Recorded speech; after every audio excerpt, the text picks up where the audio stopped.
The discovery of my wife's affair didn't lead to an immediate confrontation. Instead, I reached out to her lover's wife. Together, we walked boldly into the celebration where they planned to bask in their hidden romance, arms linked. Their shocked faces were seared into my memory. But that moment was only the prelude to our carefully orchestrated reckoning. Everything changed in a heartbeat. It was a calm morning, and I lingered at the kitchen island, sipping coffee before a grueling day at work. Upstairs, my wife Sarah hummed softly a tune that once filled me with warmth during our early days of love. Her phone buzzed insistently. For the third time that morning, I hadn't meant to snoop, but a glance at the screen sparked a gut instinct. The message preview glowed. "Last night was incredible. Tonight, same place. You're all I can think about, James." A cold clarity washed over me. I didn't yell, didn't break the stillness with accusations, didn't overturn the table. I stared at the words, my heartbeat slowing to a steady, frigid pace, and gently returned the phone to its place. "Ah!" Sarah came downstairs moments later, brushed a kiss against my cheek as if the earth hadn't just shifted, offered a bright smile, wished me a great day, and left. All I could see was another man's touch on her, a touch that once belonged only to me. But I kept silent. Anger didn't overwhelm me. It honed my focus. I chose not to fall apart, but to seize control.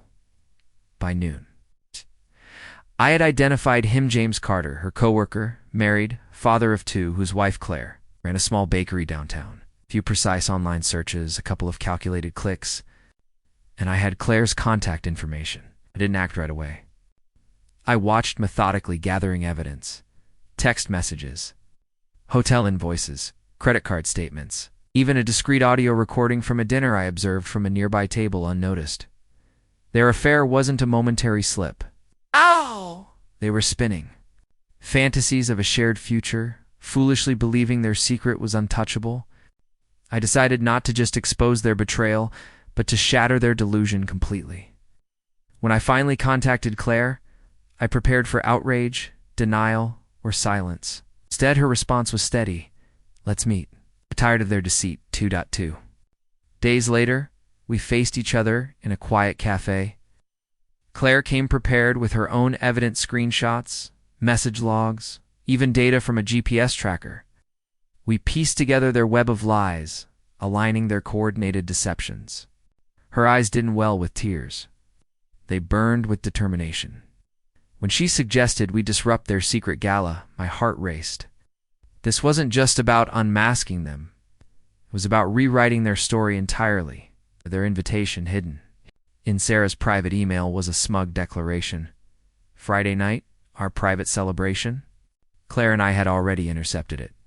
James thought Claire was at a wellness retreat. Sarah believed I was away on a work trip. Neither suspected anything. They'd reserved an elegant rooftop venue downtown. Soft lighting, chilled wine, sultry. Music and a select guest list to admire their forbidden bliss. They saw it as their victory. They didn't realize it was their downfall. Claire and I arrived 10 minutes after the party started. Not sneaking, but striding confidently through the entrance, arm in arm. Whispers spread through the crowd, heads turned, but silence held until we entered the glass-walled lounge. There. They stood at the center of the room, laughing, drinks in hand, dressed as if they were invincible. James's smile vanished first. Sarah turned, her eyes meeting mine. For a brief moment, her face was expressionless, then panic surged. The music continued, but the air buzzed with tension. Claire spoke first, her voice ringing across the room. "Thank you all for coming to witness my husband's betrayal of our family. He's been involved with this woman for over half a year." Gasps broke out. Phones were raised, and someone murmured, "What's happening?" Sarah stammered. "Michael, this isn't—" I interrupted. "It is. And don't worry. We've brought proof for everyone. No need for empty denials, right?" Claire pulled a stack of printed screenshots from her bag. I placed USB drives neatly labeled, filled with evidence on the bar. James reached for Claire, pleading, "Not here, please." She stepped back. "Don't you dare come near me." In minutes, their world crumbled. Their friends, colleagues, and supporters turned against them. Some snatched the evidence. One guest whispered, "I knew something was off." James's face was pale, his drink untouched. Sarah stood frozen, tears falling. Silently, a sight I'd never seen. Claire and I said nothing more. We turned, walked out together, leaving them in the ruins of their fantasy, but that was only the start. The party's aftermath spread like a slow-burning fire, and we ensured it smoldered deliberately. Claire and I didn't aim for mere gossip, we saw enduring consequences. James held a high-ranking position at a PR firm that prided itself on integrity. Claire discreetly shared the affair details with the company's ethics board, not with drama, but through quiet channels. Whispers grew into rumors, and within days, James was asked to step aside for an internal investigation. Soon, his access to company systems was cut, his name removed from the roster. Colleagues avoided him, his supervisor stopped replying, and HR began a formal review. He tried to shift blame to Claire, but a family values champion caught cheating with a married woman had little ground to stand on. Sarah's career, centered on orchestrating events for high-profile clients, depended on her flawless reputation. I subtly tipped off a local blogger through a shared contact. The story wasn't explicitly about Sarah.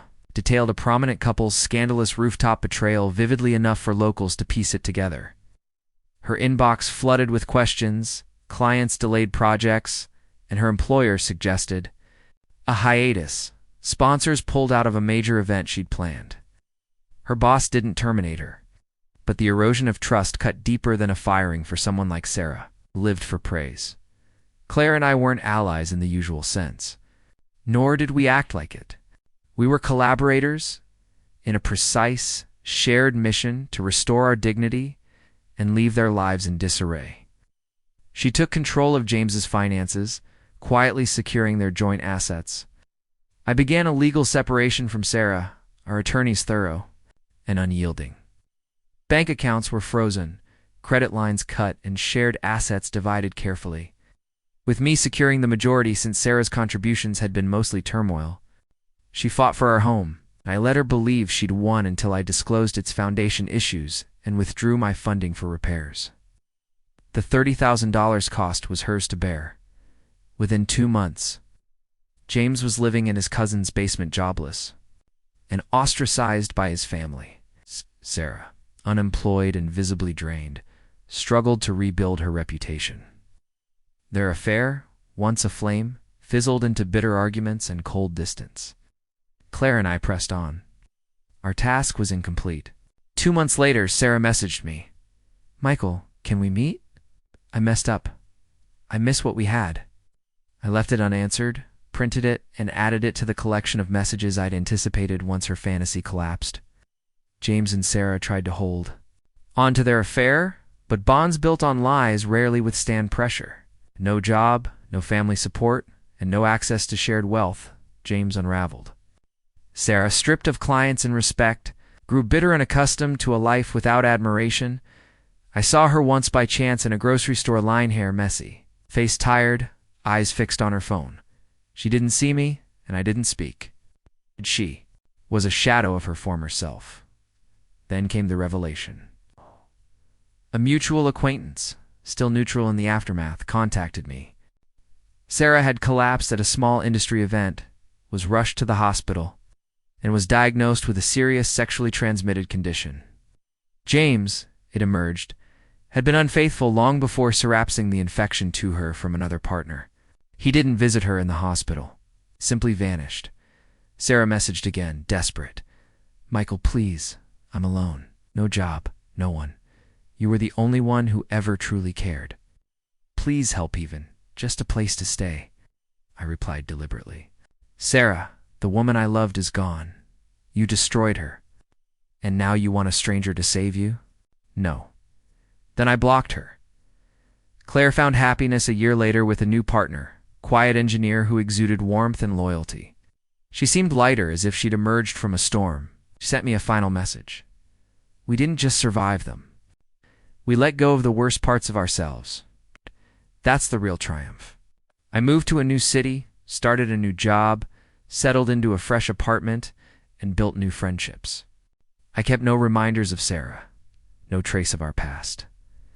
When asked why I'm single, I offer a smile. The truth no longer hurts. It's simply done. Years later, in a seaside cafe, I saw Clarigan, not Sarah. She held a toddler on her hip, laughing. With her engineer husband, their joy was simple and genuine. She met my gaze, gave a warm nod, no strain. Just mutual acknowledgement of two people who'd faced chaos and come out stronger. Sarah, I never saw again. She drifted between jobs, moved in with a cousin. Her online presence faded. Friends said she was searching for herself, but I suspect she was wrestling with the wreckage of her choices. Built on betrayal and disregard for a love that was once real, James, his trail went cold after another scandal, a man destined to break and be forgotten. My life now is calm. It's not extravagant, but peaceful. I reflect, not with resentment, but with clarity. Revenge doesn't always shout. Sometimes it's the decision to walk away, leaving them to face the chaos they created.